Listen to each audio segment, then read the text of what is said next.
Warning: sometimes ignorance is bliss.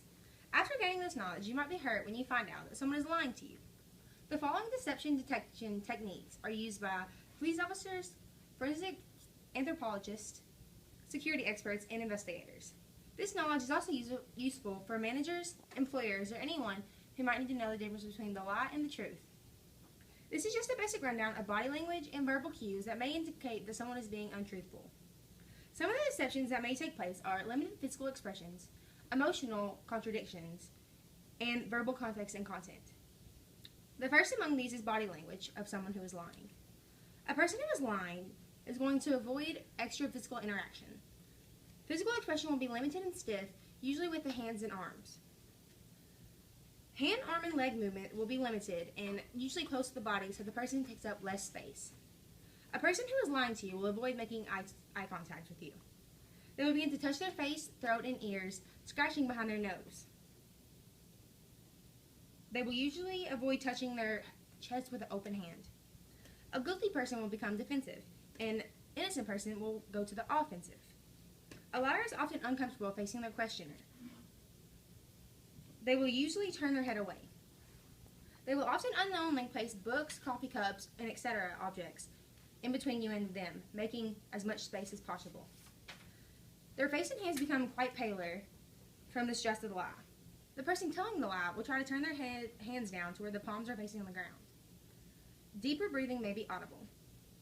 The best overall lie detection is the change in behavior and movement from normal patterns until you have accepted what they have said.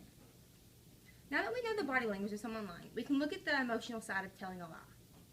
Gestures and expressions of the original statement and verbal statement may be contradictory. Timing and duration of the emotional expressions are off the normal pace. The display of motion is delayed, stays longer than normal, then stops suddenly. Expressions are limited with mouth-to-mouth movements, not using their whole face. When someone is faking an emotion, they will not use their whole face. Gestures won't match the verbal statement, such as frowning while saying "I love you." A liar will use comedy or sarcasm to avoid a subject completely. They will avoid the question completely and change the subject. Now that we know the emotional cues of a lie, here are some of the verbal cues. Liars sometimes avoid lying by not making direct statements. They imply answers instead of directing the question completely.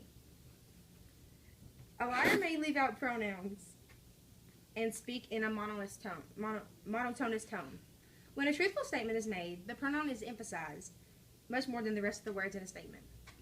Words may be garbled and spoken softly, and syntax and grammar may be off. In other words, his sentences will be likely muddled rather than emphasized. A liar will use your words to answer a question. They will just repeat them in a different arrangement.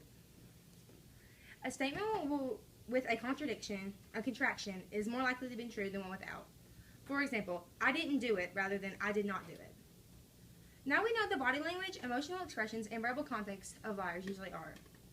Just because someone portrays these behaviors does not mean that they are lying. While they can be, their actions are compared to the normal behavior and body language. The emotional actions and reactions are important in figuring out if someone is telling a lie. After learning the behavior of a common liar, how many people do you think have lied right in front of you?